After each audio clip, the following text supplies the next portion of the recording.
Welcome to the video lecture on the course Cryptography and Network Security.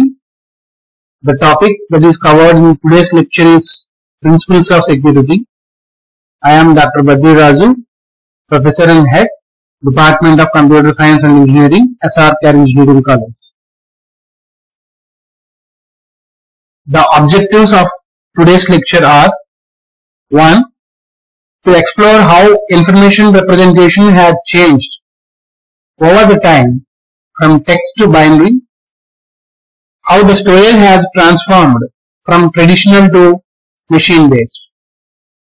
To study various developments in information transmission from traditional to network based with global connectivity of systems. The other objective is to understand the importance of increased security because of the transmission over the network.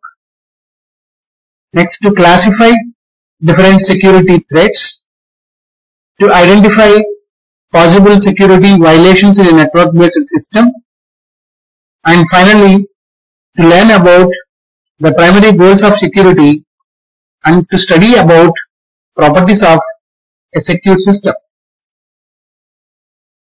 As a background, in the past, information collected by an organization, how did it stored on physical files?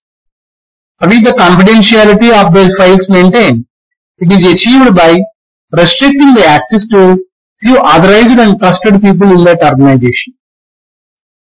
But with the introduction of computers and the widespread use of data processing equipment, the security of the information felt to be valuable to the organization, which is provided primarily by physical and administrative means.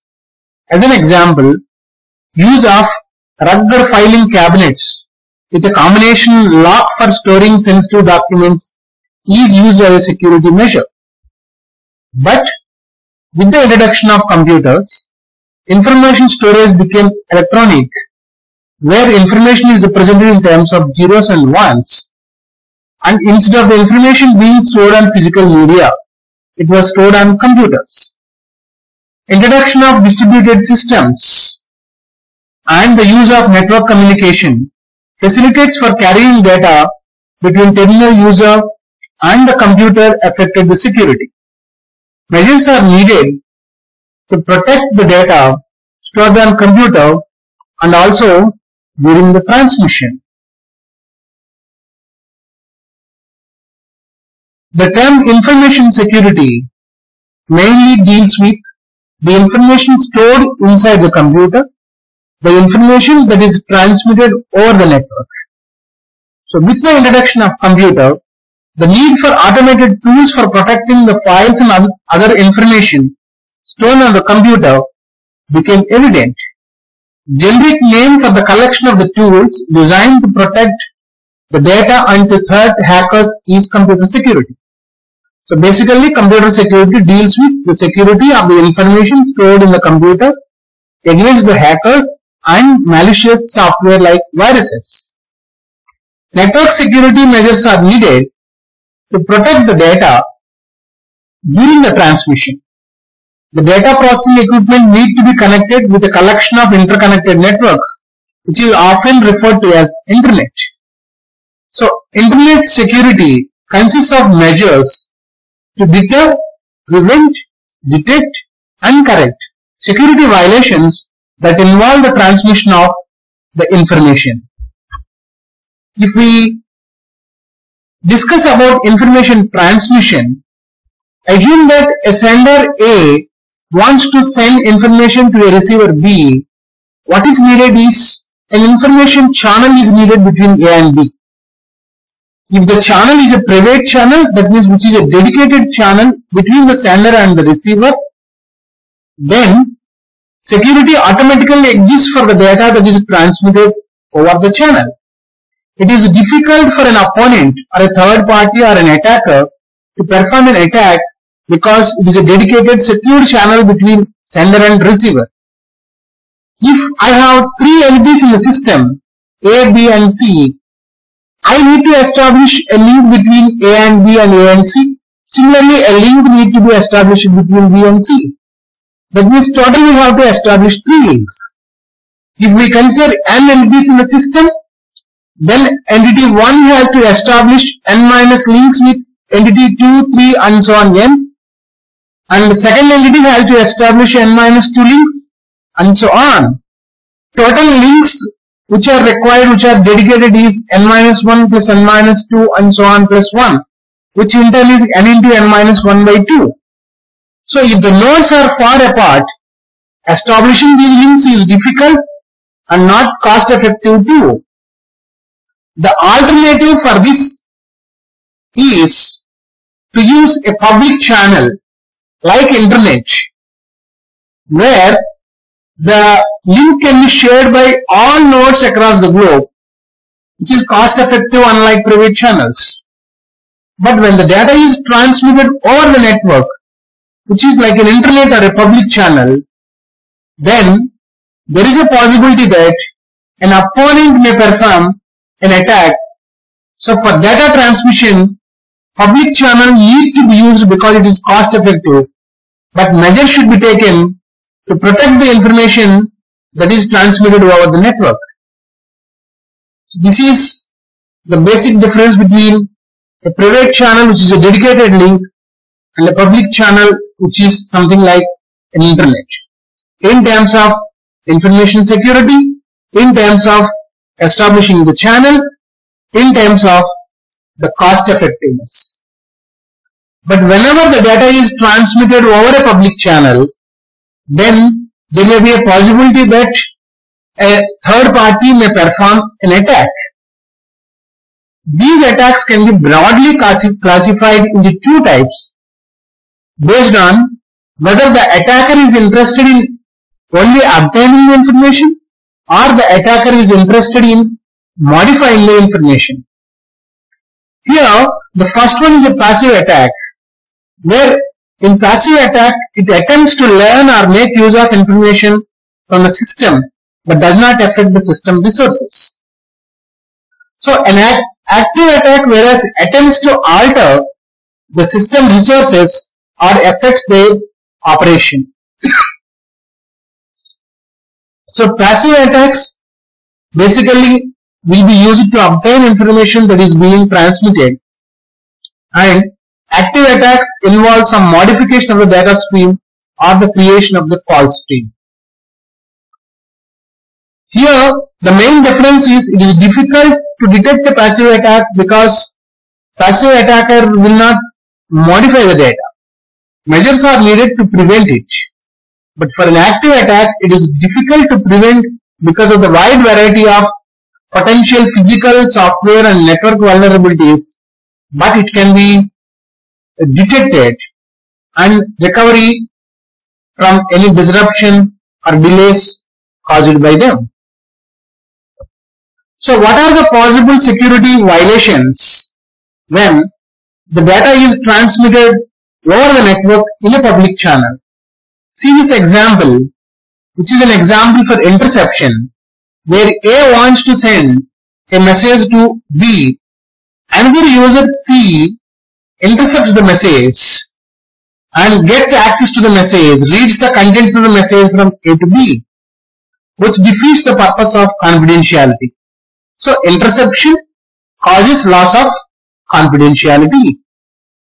The second violation is fabrication.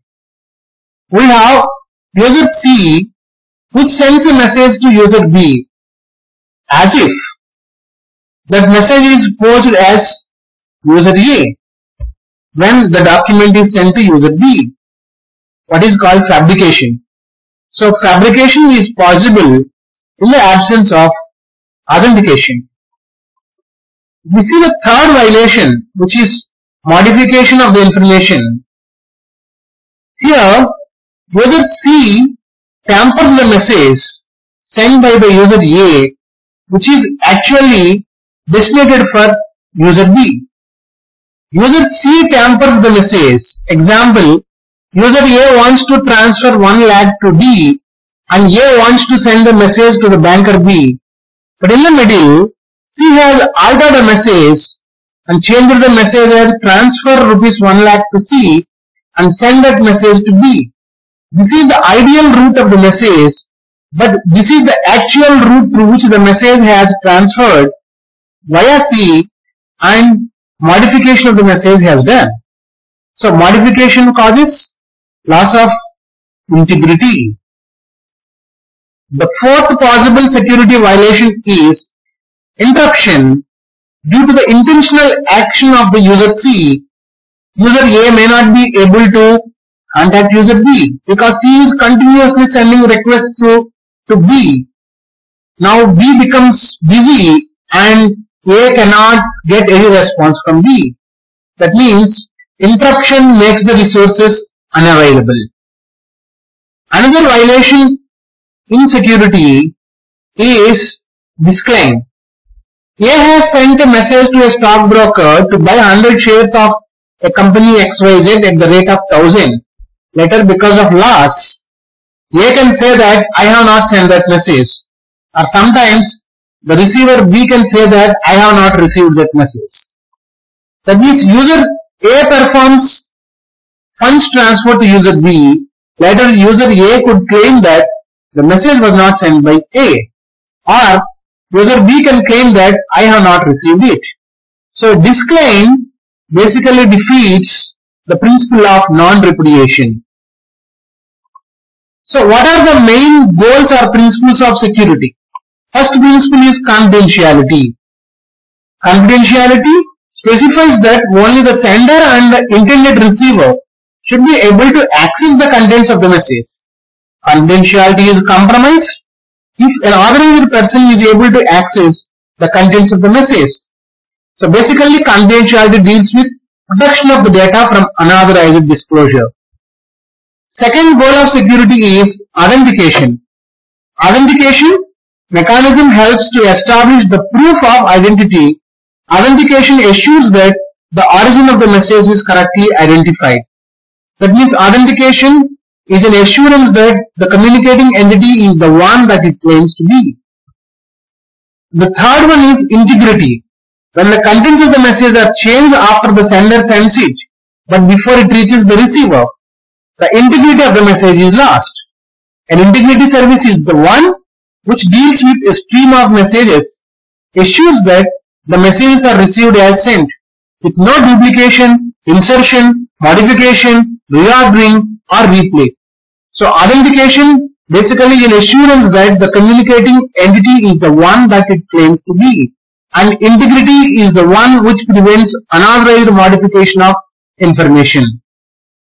The fourth goal of security is non-repudiation, which provides protection against denial by one of the entities involved in the communicating parties.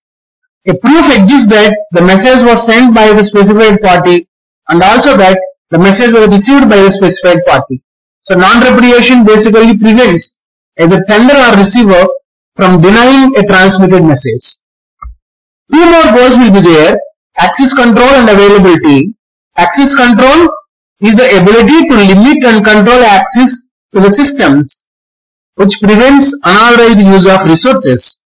Availability is the property of a system or a system resource being accessible or usable upon demand by an authorized system entity according to performance specifications. So availability is basically to prevent unauthorized withholding of information or resources.